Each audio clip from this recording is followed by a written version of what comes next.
사무엘상 30장 21절에서 31절까지 하나님의 말씀입니다. 사무엘상 30장 21절로 31절까지의 말씀입니다. 사무엘상 30장 21절에서 31절 하나님의 말씀을 한 절씩 교독하시겠습니다. 다윗이 전에 피곤하여 능히 자기를 따르지 못함으로 부솔 시내에 머물게 한 200명에게 오매 그들이 다윗과 그에 함께한 백성을 영접하러 나오는지라 다윗이 그 백성에게 이르러 문안하매 다윗과 함께 갔던 자들 가운데에 악한 자와 불량배들이 다 이르되 그들이 우리와 함께 가지 아니하였은즉 우리가 도로 찾은 물건은 무엇이든지 그들에게 주지 말고 각자의 처자만 데리고 떠나가게 하라 하는지라. 다윗이 이르되 나의 형제들아 여호와께서 우리를 보호하시고 우리를 치러 온 그 군대를 우리 손에 넘기셨은즉 그가 우리에게 주신 것을 너희가 이같이 못하리라. 이 일에 누가 너희에게 듣겠느냐? 전장에 내려갔던 자의 분깃이나 소유물 곁에 머물렀던 자의 분깃이 동일할지니 같이 분배할 것이니라 하고 그날부터 다윗이 이것으로 이스라엘의 율례와 규례를 삼았더니 오늘까지 이르니라. 다윗이 시글락에 이르러 전리품을 그의 친구 유다 장로들에게 보내어 이르되 보라 여호와의 원수에게서 탈취한 것을 너희에게 선사하노라 하고 베델에 있는 자와 남방 라못에 있는 자와 얏딜에 있는 자와 아로엘에 있는 자와 신못에 있는 자와 에스드모아에 있는 자와 리갈에 있는 자와 여라무엘의 사람의 성읍들에 있는 자와 겐 사람의 성읍들에 있는 자와 홀마에 있는 자와 고라산에 있는 자와 아닥에 있는 자와 헤브론 함께 읽습니다. 헤브론에 있는 자에게와 다윗과 그의 사람들이 왕래하던 모든 곳에 보내었더라. 아멘.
코로나로 만나기 힘들고 어려운 상황이었지만 그래도 잠깐 괜찮았을 때, 잠깐 괜찮아졌을 때 또 구역의 만남의 날을 통해서 또 저렇게 얼굴을 볼 수 있어서 참 좋았던 것 같습니다.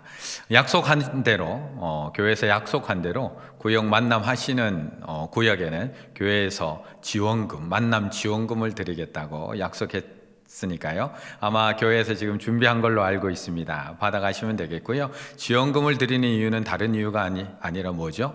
또 만나라고. 또 만나시라고. 지금은 안 되지만 또 상황이 조금 좋아지면 만났던 구역들은 또 만나라고. 그래도 구역의 만남의 날 해서 절반 이상의 구역들이 또 만남을 다 가지셨더라고요. 그래서 또 못 만나신 구역들에서는 꼭 또 조금 괜찮아지면 꼭 얼굴 보고 꼭 만나시라고 그렇게 작지만 귀한 지원금을 전해드립니다. 꼭 잘 수령해 가셔서 우리 구역들이 또 서로 격려하고 믿음 안에서 또 이 어려운 시기를 함께 잘 이겨 나가는 우리 충혈의 구역들 다 되셨으면 좋겠습니다. 오늘 우리가 읽은 이 사무엘상 30장 저 앞부분 1절에서부터 어떤 일이 있었는지에 대해서는 아마 우리 충일의 가족들은 너무나 잘 알고 있을 것 같습니다. 왜냐하면 지난번에 우리 퐁당퐁당 우리 부흥회 때 강은도 목사님이 와서 전해주셨던 본문이 바로 사무엘상 30장 1절부터 6절까지의 말씀, 주님을 신뢰하는 삶이라는 제목으로 그때 우리에게 전해주고 가셨기 때문에 그렇습니다. 다 기억하고 계시죠? 네, 역시 다 자신 있는 눈빛으로. 하지만 앞에 부분을 조금 한번 짚어보고 오늘 이야기로 들어가면 더욱더 이해가 잘 될 것 같습니다. 다윗은 자신의 민족인 이스라엘과 전쟁을 치러야 되는 그런 난감한 그런 위기 상황 앞에 놓였었지만 하나님의 은혜로 말미암아 하나님께서 그 위기로부터 벗어나게 만듭니다. 블레셋이 이스라엘과 전쟁을 치르기 위해서 다윗을 종참시켰지만 4명의 방백들의 반대로 인해서 결국 다윗은 자신의 고향으로, 자신의 집 시글락으로 다시 돌아갈 수 있게 되었습니다. 그렇게 가슴을 쓸어내리고 이제 나를 기다리고 있던 두 아내와 자식들이 있는 시글락으로 발걸음을 향했는데 막상 시글락에 돌아와 봤더니 성과 집이 다 어떻게 돼 있어요? 다 잿더미로 변해 있습니다. 그리고 그곳에 있어야 될 아내와 아이들은 보이지를 않습니다. 그동안 호시탐탐 기회만 노리고 있던 이 아말렉 족속들이 다윗과 600용사가 잠시 성을 비운 틈을 타서 이 시글락 성을 공격해 왔다는 것입니다. 돌아왔던 이 600용사들 얼마나 허무할까요? 얼마나 화가 날까요? 하루아침에 성과 집이 하루아침에 잿더미가 되어버렸습니다. 하루아침에 그 사랑하던 아내와 자식들이 다 끌려가 버렸습니다.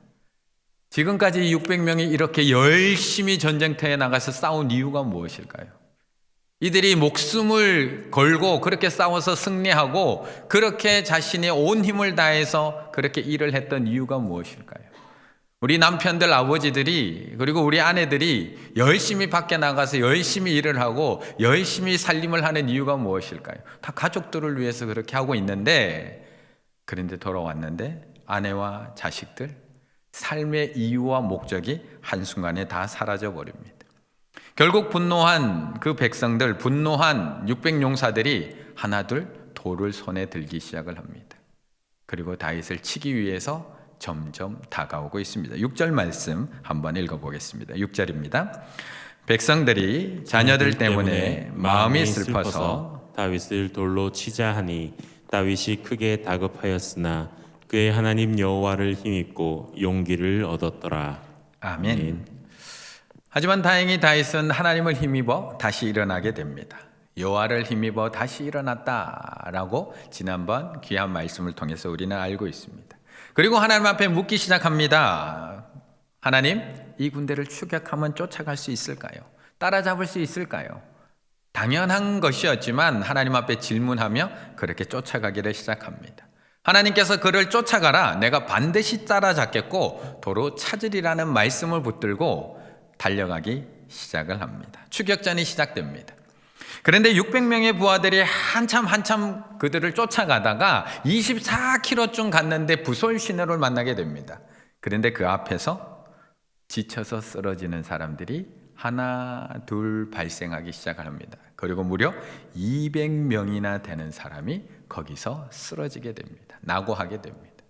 자기 아내를 구하러 가는 길입니다. 자기 자식을 구하러 가는 길입니다. 안 가고 싶은 사람이 누가 있을까요? 안 쫓아가고 싶은 사람이 누가 있을까요? 그런데 이 600용사들은 그동안 너무나 쉬지 않고 그 발걸음을 달리고 여기까지 왔습니다. 가드왕 아기스의 부름을 받고 저 블레셋 북쪽에 있는 거기까지 아벡까지 올라갔다가 거기서 이제 돌아가라는 얘기를 듣고 아벡에서 시글락까지 무려 3일 길을 걸어 내려왔는데 자신의 아내와 자신의 자식들이 다 잡혀가서 울 기력이 없도록 거기서 웁니다. 울 기력이 없어서 거기서 온 힘을 다해 울었습니다. 그리고 지금 24km를 또 쫓아온 겁니다. 3일 길을 내려와서 거기서 울 기력이 없도록 울고 또 24km를 쫓아 올라온 겁니다. 얼마나 기진맥진했을까요? 그래서 이 부솔 시내 차가운 추운이라는 부솔이라는 이 부솔 시내를 앞에 두고 200명이나 되는 낙오병들이 여기서 발생하게 됩니다. 결국 다윗은 나머지 400용사를 데리고 다시 추격을 시작합니다. 그러던 중에 그 아말렉을 쫓아가던 그러던 중에 애굽 사람 하나를 만나게 되는데요. 그 애굽 사람은 먹지도 마시지도 못하고 정신도 잃어버린 한 소년이었습니다. 한시가 시급한데, 지금 한시가 시급하게 쫓아가도 아내가 살았을지 죽었을지, 아이들이 살았을지 죽었을지 한시가 급한데 그 정신 잃은 한 소년을 사흘간 돌봐줍니다. 동족도 아닙니다. 애굽의 한 소년을 사흘 밤낮으로 보살펴줍니다. 13절의 말씀을 함께 읽겠습니다. 13절입니다. 다윗이 그에게 이르되 너는 누구에게 속하였으며 어디에서 왔느냐 하니 그가 이르되 나는 애굽 소년이요 아말렉 사람의 종이더니 사흘 전에 병이 들매 주인이 나를 버렸나이다. 아멘. 정말 정신 잃은 한 소년이었는데 하나님의 은혜로 그를 보살폈더니 놀랍게도 이 소년은 얼마 전까지 아말렉 사람들이 함께 데리고 다녔던 종입니다.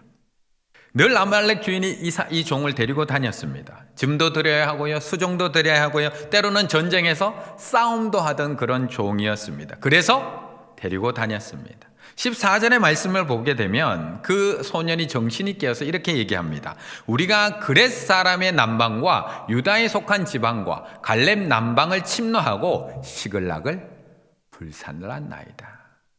그때 있었던 종이었다는 겁니다. 내가 그 종이었다는 겁니다. 그 싸움에 동참했던 불질렀던 종이었다는 겁니다. 그런데 주인이 나를 버렸답니다. 사흘 전에 병들었는데 나를 버렸답니다. 달랑 아픈 지 3일 지났는데 나를 버리고 갔답니다. 왜요? 데리고 다닐 조건이 사라졌거든요. 그동안은 무거운 짐도 들 수 있고 말도 잘 타고 싸움도 잘해서 데리고 다닐 만한 조건이 있어서 지금까지는 데리고 다녔는데 종으로서의 역할을 잘 할 때까지만 해도 그리고 데리고 다녔는데 그런데 조건이 사라지자 단 3일 만에 그를 버려버립니다. 요즘 우리 청년들 취업하기가 참 힘듭니다. 특별히 괜찮은 직장, 정규직에 취업하려면 아마 아빠 찬스, 엄마 찬스 없이 취업하기는 결코 쉽지 않은 것 같습니다.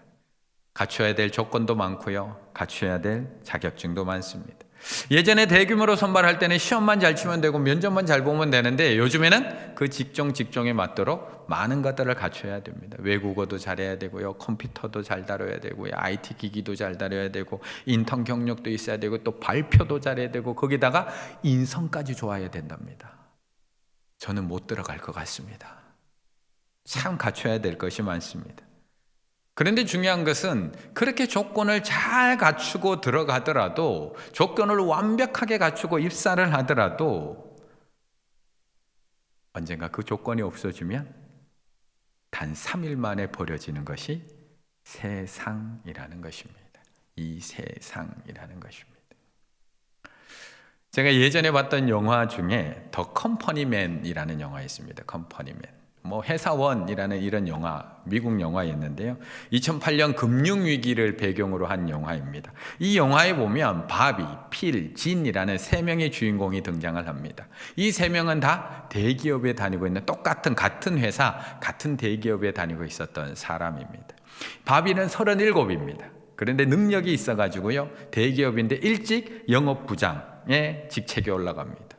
좋은 직장을 가지고 있고요. 좋은 집을 가지고 있고요. 포르쉐를 타고 다니는 그런 37의 두 아이를 둔 아빠였습니다. 그런데 자신의 처남은 목수였습니다. 그러니까 얼마나 무시를 했겠습니까? 그걸 어떻게 먹고 사냐고. 그런데 금융위기를 맞아서 그만 그 직장에서 해고를 당하게 됩니다. 처음에 자신이 있었습니다. 뭔 37에 내가 그래도 대기업 영업부장 출신인데 그런데 이력서를 내는 데마다 취업이 안 되는 겁니다. 결국 3개월이 지나자 그동안 그렇게 자랑했던 집이 빚덩어리가 됩니다. 그렇게 자랑했던 대출로 샀던 차가 이제 빚덩어리가 되기 시작을 합니다. 그 다음에 필이라는 사람이 등장을 하는데 이 필은 기술자였습니다. 30년 동안이나 이 대기업에서 기술자로 일했던 사람. 그런데 이 사람도 해고를 당합니다. 그런데 이 30년 근무했던 이 사람에게는 아직까지 대학 다니는 2명의 자녀가 있었습니다. 그래서 또 취업을 하려고 또 이력서를 두고 수십 군데 회사에 이력서를 내는데 도리어 대기업에서 근무했던 그 화려한 이력이 도리어 발목을 잡습니다. 아무도 안 받아줍니다. 근데 이 영화에서 이 필은 결국 스스로 목숨을 끊는 것으로 끝이 납니다. 마지막 한 명 진이라는 사람, 이 진은 그래도 사정이 조금 나았습니다. 왜냐? 이 회사의 부사장이었거든요.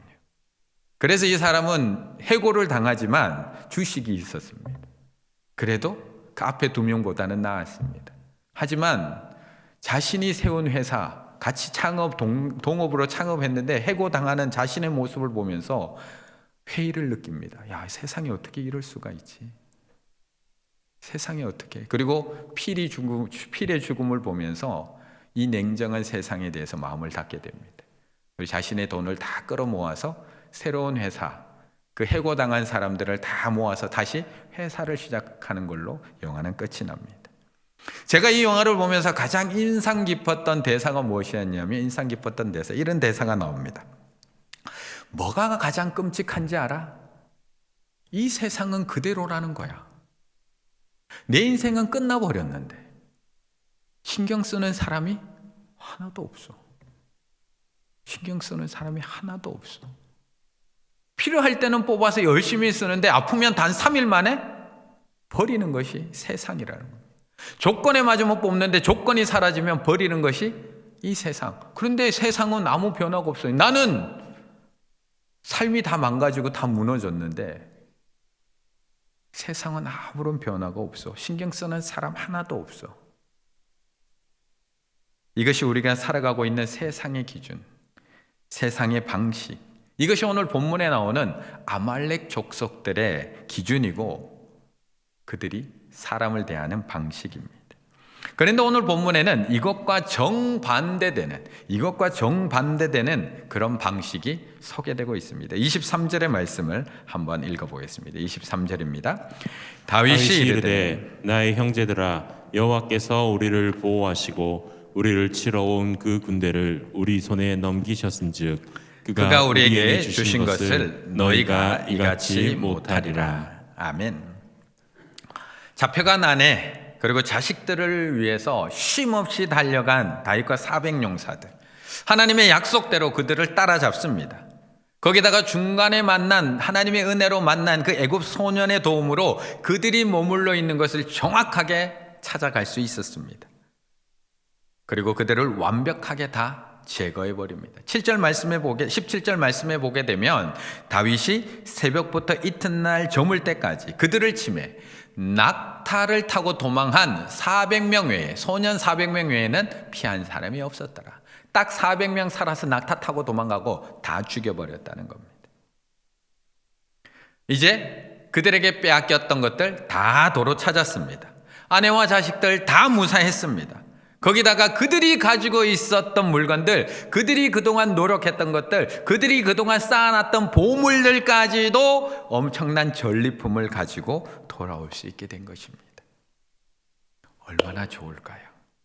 얼마나 행복할까요? 잃어버린 아내와 잃어버린 자식들을 찾은 것만으로도 너무나 행복하고 기쁠 텐데 거기다가 고생한 대가도 주어지고 있습니다. 쉬지 않고 쫓아간 만큼, 낙오하지 않고 쫓아간 만큼의 보상도 주어지고 있습니다. 그런데 사람은 늘 돈이 생기면 갈등도 따라오나 봅니다. 유산이 있으면 꼭 형제들끼리 싸우나 봅니다. 오늘도 전리품이 생기자 갈등이 발생을 합니다. 앞에서 말씀드렸던 그 부솔 시냇가에서 낙오했던 사람들, 부솔 시냇가를 건너지 못하고 그 자리에 주저앉았던 200명에게 이것을 나눠줄 것이냐 말 것이냐에 대한 갈등이 일어나게 됩니다. 그들에게 그들의 아내와 자식을 돌려주는 건 당연합니다. 그러나 이 전리품까지 나눠주는 것은 이치에 맞지 않는 것 같습니다. 아니, 그들이 스스로 중간에 포기한 것 아니냐? 전리품 나눠줄 수 없다는 겁니다. 그들은 중간에 포기하고 우리는 목숨을 걸고 거기까지 따라가서 그들과 목숨을 걸고 이걸 얻은 건데 우리가 왜 이걸 나눠줘야 되냐는 겁니다. 끝까지 고생한 거는 우리들인데 끝까지 함께한 사람들끼리만 나눠야지 왜 중간에 포기한 사람들까지 이거를 나눠줘야 되냐? 일한 만큼만 받아야지. 고생한 만큼, 수고한 만큼 받아야지. 똑같이 나눠준다면 다음에 이런 일이 발생했을 때 누가 가겠느냐? 누가 따라가겠어요? 그러자 뒤에서 한 명이 소리치면 난 다음에 안 가. 뭐하러 가? 똑같이 나눠줄 거면 뭐하러 내가 해? 딱 이 상황이 벌어진 겁니다. 어디서 많이 들어본 것 같습니다. 우리의 삶 속에 늘 일어나고 있는 일들. 그 성과를 어떻게 나눌 것이냐? 누구에게 더 많이 주고 누구에게 더 적게 줄 것이냐? 거기다가 우리가 너무나 잘 알고 있는 신약의 한 이야기. 마태복음 20장. 포도원 품꾼의 비유.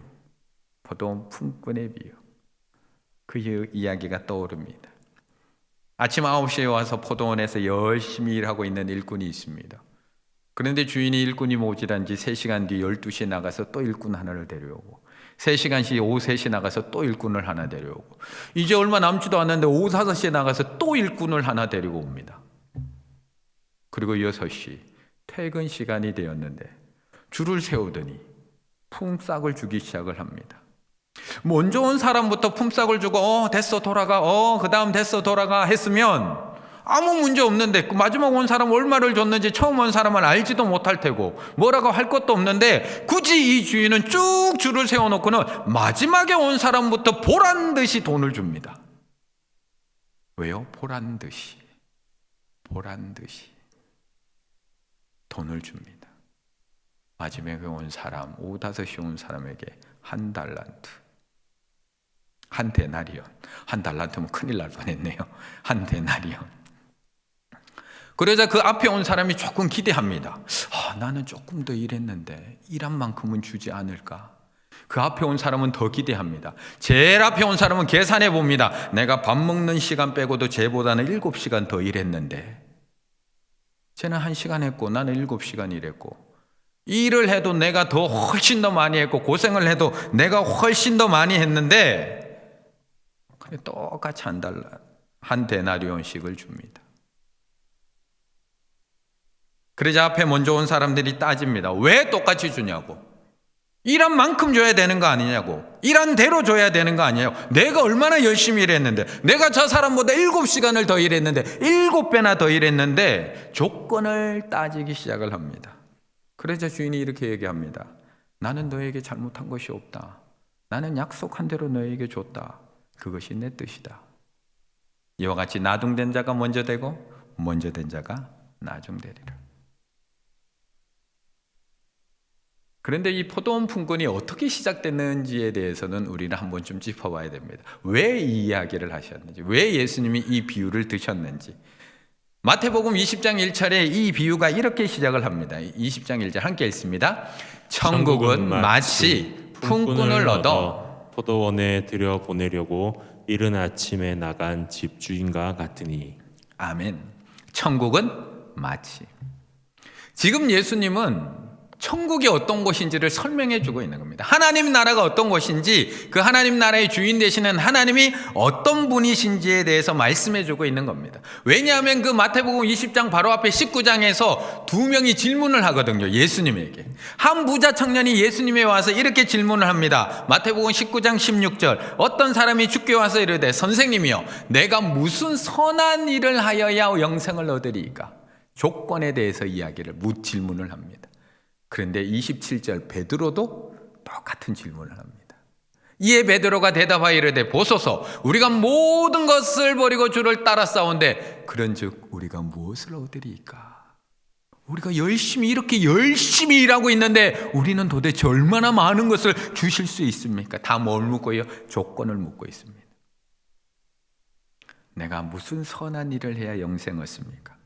내가 모든 걸 다 버리고 이렇게 열심히 주를 따랐는데 무엇을 얻을 수 있습니까? 일한 만큼 얻기를 원한다는 겁니다. 제자들마저도 내가 모든 것을 다 버리고 주님을 쫓았는데 당연히 제가 많이 받아야죠. 일한 만큼 받는 거 당연한 거 아닌가요? 제가 모든 걸 다 그물도 버리고 배도 버리고 가족도 버리고 다 따라왔는데 아침 9시부터 와서 이렇게 열심히 일했는데 당연히 예수님 오른쪽 아니면 왼쪽 저희가 앉아야죠. 그러자 예수님은 천국은 마치 하나님의 나라는 조건이 아니라 은혜란다. 이 세상의 조건은 기준입니다. 이 세상은 조건이 기준입니다. 참 많은 조건이 필요합니다. 일한 만큼 받아야 하고 끝까지 쫓아간 사람이 다 가져야 합니다. 열심히 한 만큼 대가가 있어야 하고 그렇게 해줘야지 다음에도 더 열심히 일합니다. 힘들지만 끝까지 달려간 400명에게 공로에 따라서 나누어 줘야만 합니다. 부설 시내에서 낙오된 200명 한 푼도 나눠줄 수 없습니다. 그것이 세상의 기준입니다. 그런데 하나님의 나라는 오직 은혜라고 말씀하고 있는 겁니다. 내가 한 것은 아무것도 없는 오직 은혜.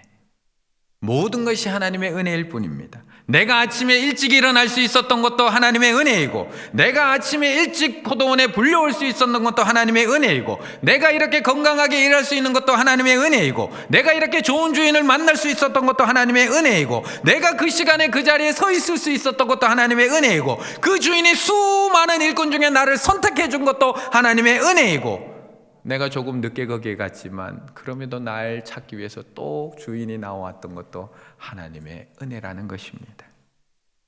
그래서 지금 다윗은 400명의 부하들에게 그걸 이야기하고 있는 겁니다. 그것이 23절입니다. 다윗이 이르되 나의 형제들아 여호와께서 우리를 보호하시고 우리를 치러 온 그 군대를 우리 손에 넘기셨은즉 그가 우리에게 주신 것을 너희가 이같이 못하리라. 이 전쟁 우리가 한 거라고 생각해? 우리가 잘해서 아말렉을 쫓아갈 수 있었고, 우리가 빨라서 그들을 따라잡을 수 있었고, 우리가 싸움을 잘해서 그들을 이길 수 있었다고 생각하는 것이 아니라 이것은 하나님의 전쟁. 하나님께서 전쟁에 나아가게 해서 우리를 블레셋으로부터 우리를 막아주셨고, 하나님이 울 기력도 없는 우리에게 하나님께서 힘 허락해 주셔서 우리로 하여금 따라갈 수 있게 해주셨고, 우리가 어디로 갈지를 몰라 하고 있을 때 애굽 소년을 만나게 해주셔서 어디로 가야 할지를 방향을 가르쳐 주셨으며, 우리가 여기 올 때 다 지치고 지쳐서 싸울 힘도 없는데 하나님께서 힘 주셔서 그들을 이기게 하셨는데 너희들이 뭐 했다고 나눠줄 수 없다고 이야기하냐라고 묻고 있는 겁니다. 그래서 나눠줄 수밖에 없습니다. 내가 한 것이 아니기 때문에 끝까지 함께하지 못한 200명에게도 똑같이 나눠줘야 한다는 겁니다. 모든 것이 하나님의 은혜이기 때문에 함께 가지 못한 200명뿐만 아니라 우리는 200명까지만 나눠줬다고 생각을 합니다. 근데 오늘 본문을 잘 읽어보면 26절부터 그 전리품을 200명을 넘어서 더 많은 사람들에게 나눠주고 있는 것을 볼 수가 있습니다. 26절의 말씀 함께 읽습니다. 26절입니다.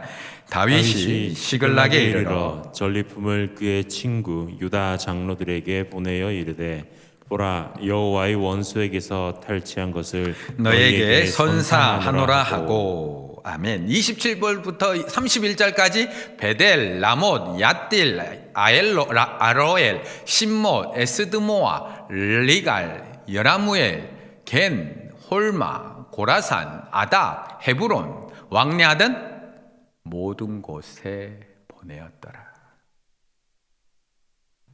하나님의 은혜로 받은 것이기 때문에, 하나님의 은혜로 주신 것이기 때문에 나눠줄 수밖에 없다는 것입니다. 하나님의 은혜니까. 내가 해서 얻은 것이 아니라 다 하나님의 은혜니까. 왜 우리 구역장님들이 우리 구역원들을 그렇게 섬기고 있는 걸까요? 왜 우리 구역장님들이 이 코로나 상황에서 본인들도 힘든데 왜 우리 구역장님들이 집집마다 전화를 하고 교회에서 뭐 나눠주라고 하면 집집마다 찾아가야 하고 왜 사정을 하면서 선물을 손에 안겨줘야 될까요? 왜 내 돈 써가면서 우리 구역장님들이 구역원들을 섬겨야 하는 걸까요? 왜 우리 의료 선교팀이 다른 성도님들도 일찍 와서 저 앞에 서서 기계 다 켜고 따뜻하게 해놓고 저렇게 다 준비해놓고 기다려야 하는 걸까요? 빚진 게 있어서요? 월급 받고 있어서요.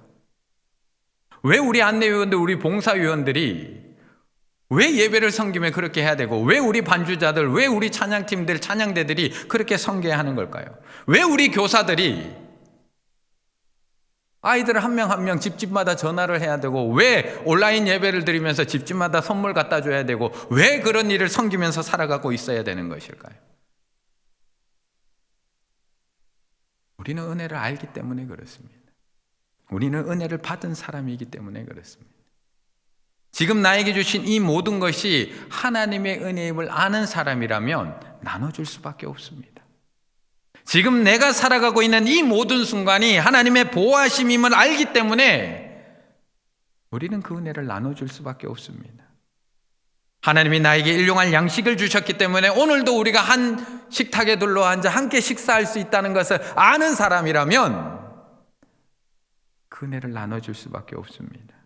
하나님께서 나에게 건강 주셨기 때문에 내가 구역장 역할 감당할 수 있고, 하나님께서 나에게 시간 주셨기 때문에 그들에게 전화할 수 있고, 하나님께서 나에게 물질 주셨기 때문에 전화할 수 있는, 요금 낼 수 있는 것을 알기 때문에 그들에게 전화하고 신방하고 돌볼 수 있는 것을, 우리는 그것을 감당하고 있는 것입니다. 하나님께서 나에게 구원을 주셨기 때문에 그 구원의 감격으로, 그 구원의 평안으로 우리 구역장님들은 오늘도 구역원들을 섬길 수 있는 것입니다. 내 것인 줄 알면, 이게 다 내 것인 줄 알면 부자 청년처럼 근심하며 돌아갈 수밖에 없습니다. 절대 나눠주지 못합니다. 내 숙으로 얻은 것인데 어떻게 양보하고 어떻게 나눠줍니까? 하지만 이 모든 것이 하나님께 받은 은혜인 줄 알면 함께 오지 못한 200명에게도, 아니 전혀 상관없는 친구인 유다 성읍에게도 다 보내어줄 수 있는 것입니다. 그런데 우리도 이 조건이 기준인 세상에 발을 딛고 살다 보니까 자꾸 조건으로 모든 것을 판단하게 됩니다. 말씀을 들을 때면 그래 맞아, 모든 것이 하나님의 은혜지, 우리가 찬양할 때도 은혜 아니면 살아갈 수가 없네 라고 우리가 찬양은 하고 있지만, 막상 내 삶 속에 들어가 보면 조금만 힘들어지고, 내가 조금만 억울해지고, 내가 조금만 열심히 했는데 그만큼을 못 받게 되면 우리도 또 고백이 달라지고요, 또 조건을 따지게 됩니다. 22절의 말씀을 한번 함께 읽겠습니다. 22절입니다. 다윗과 함께 갔던 자들 가운데 악한 자와 불량배들이 다 이르되 그들이 우리와 함께 가지 아니하였은즉 우리가 도로 찾은 물건은 무엇이든지 그들에게 주지 말고 각자의 처자만 데리고 떠나가게 하라 하는지라. 아멘. 오늘 다윗을 끝까지 쫓아갔던 그 400명의 용사들 가운데는 좋은 사람만 있었던 것은 아닌 것 같습니다. 22절의 표현을 빌리자면 악한 자, 불량배도 그 안에 있었다고 이야기합니다. 그런데 이들이 처음부터 악한 자, 불량배였을까요? 처음부터. 우리는 이 400명이 어떻게 해서 다윗과 함께 해온 사람인지를 너무나 잘 알고 있습니다. 이 22절에 나오는 악한 자, 불량자들도 다 아둘람굴에서 다윗을 만났던 사람들입니다. 지금 전리품을 가지고 내려오면서 이제 풍요해져서 부요해져서 이렇게 악한 자, 불량배가 된 이 사람들도 처음에는 아둘람굴에서 다윗을 다 만났던 사람들. 22장 2절에 보게 되면, 사무엘상 22장 2절에 보게 되면 환난당한 모든 자, 빚진 모든 자, 마음이 원통한 자가 다 그에게 모였고 그는 그들의 우두머리가 되었는데 그와 함께한 자가 400명 가량이었더라. 처음에는 이들에게도 다 은혜였습니다. 모든 것이 은혜였습니다. 큰 환난 당하고 나니까 이 모든 것이 다 은혜임을 하나님께서 보호해 주셔서 내가 이렇게 살아올 수 있었구나 알게 됐던 사람들, 모든 것을 다 잃어버리고 빚 많이 지고 나니까 그동안 내 힘으로 살아왔던 것 아니구나 그거 알고 있었던 사람, 너무나 삶이 어렵고 마음이 답답하고 억울해서 삶을 포기하고 싶었지만 다윗을 만나면서 이것도 하나님의 은혜구나. 그래서 아둘람굴에는 다 하나님의 은혜입니다. 넉넉하지 않습니다. 동굴의 삶이 얼마나 넉넉했겠습니까? 그런데 다 하나님의 은혜입니다. 그러니까 다 나눠 쓸 수 있는 겁니다. 나눠줄 수 있는 겁니다. 하나님께서 주신 것이니까 얼마든지 섬길 수가 있고요. 네 것 내 것이 없이 나눌 수가 있습니다. 나에게 주신 생명도, 나에게 주신 건강도, 나에게 주신 물질도. 근데 세월이 지나면서 내가 열심히 하면 할수록 점점 먹고 살만해지고 보호해줄 성도 생기고 집도 하나 생기고 아내도 생기고 자식도 생기고, 그랬더니 모든 것이 은혜임을 잊어가고 있는 겁니다. 그리고 세상과 똑같아져 가는 겁니다. 은혜가 아니라 조건을 따지기 시작을 합니다. 자신이 환난당하고 빚지고 원통하고 일어설 힘도 없었던 그 시절에는 나를 이렇게 세워주신 그 하나님의 놀라운 은혜, 그것을 경험했음에도 불구하고 세월이 지나서 이제 나도 살만하고 전리품이 생기고 풍요해지니까 그 모든 은혜를 잊어버린 채 이제는 쓰러져 있는 200명을 보고 저들에게 나눠주면 안 된다고, 악한 자, 불량배가 되어 있는 겁니다. 일한 대로 받아야 된다고, 일한 만큼 받아야 된다고. 교회는 조건에 의해서 모인 공동체가 아니라 은혜 받은 사람들이 모인 곳입니다. 구역은 하나님의 그 은혜를 경험한 사람들이 모인 곳이 구역입니다. 하나님의 은혜로 구원받았고 하나님의 은혜로 생명 얻었으며 오늘도 하나님의 은혜로 살아가고 있음을 고백하는 사람들의 모임, 그것이 구역입니다. 그렇기에 나도 힘들지만 구역장의 역할을 감당하고 계시고 있는 것이고, 내 시간을 나눠주고도 아깝지 않게 생각하고 계시는 거고, 내 물질을 줘가면서 밥을 먹이고 있음에도 불구하고 내 마음이 기쁠 수 있는 이유, 하나님께서 받은 은혜로 내가 하고 있기 때문에 그런 겁니다. 코로나가 길어져서 우리의 마음이 강팍해지고 있는 것 같은가요? 경제 상황이 자꾸 어려워져서 우리 입술에서 불평과 원망과 불만들이 터져나오고 있는 것 같은가요? 나는 이렇게 열심히 일하고 있는데 아무도 몰라줘서 더 이상 일하기 싫고 섬기기 싫은 마음이 드는 것일까요? 어쩌면 상황이 힘들어진 것이 아니라 우리가 하나님의 은혜를 잃어버린 것일 수도 있습니다. 우리가 하나님의 은혜를 잃어버리고 있는 것. 아둘람 굴에 있어도 하나님의 은혜를 경험하면 그것이 행복한 장소가 됩니다. 하지만 이제 성이 생기고 집이 생기고 전리품까지 있어도 그 은혜를 잃어버리고 조건으로 사람을 바라보기 시작을 하면, 조건으로 내 인생을 바라보기 시작하면 모든 것이 다 불행합니다. 왜 일한 만큼 안 되냐고, 왜 노력한 만큼 안 되냐고 불평이 쏟아져 나올 수밖에 없는 것입니다. 하나님의 은혜를 잃어버리고 나면 모든 것이 불공평해 보이고 모든 것이 원망과 불평밖에 나올 수밖에 없습니다. 하나님의 은혜를 잃어버리고 나면 이제 아둘람굴이 아니라 먹고 살만한 시글나게 살고 있음에도 불구하고 하나님 앞에 감사가 나오는 것이 아니라 원망과 불평밖에 나올 수 없습니다. 우리가 오늘 이렇게 종강 기도회를 가질 수 있는 것, 우리가 전화로라도 서로에게 안부를 물을 수 있는 것, 우리가 마스크 쓰고라도 서로 만날 수 있고 마스크 쓰고라도 하나님 앞에 예배 드릴 수 있는 것, 카톡으로라도 서로 안부 물을 수 있는 것, 각자의 가정에서 하나님의 말씀을 읽고 성경 쓰게 할 수 있는 것, 이 모든 것이 하나님의 은혜라고 하나님 앞에 고백할 수 있다면 우리 입술에서는 감사와 찬양밖에 나올 수 없습니다. 오늘도 내가 숨쉬며 살아가는 모든 것들, 사랑하는 이와 함께 할 수 있는 그것, 이렇게 건강해서 예배 자리에 나올 수 있는 것, 내가 구역장으로 섬길 수 있다는 것, 한 해를 이렇게 잘 마무리하고 하나님 앞에 종강 기도회를 드릴 수 있다는 것, 이 모든 것이 하나님의 은혜임을 알면 우리는 이 어려운 상황 속에서도 나에게 주신 그 은혜를 가지고 우리 구역 식구들을 위로해 줄 수 있고 격려해 줄 수 있고 일으켜 세워줄 수 있을 줄로 믿습니다.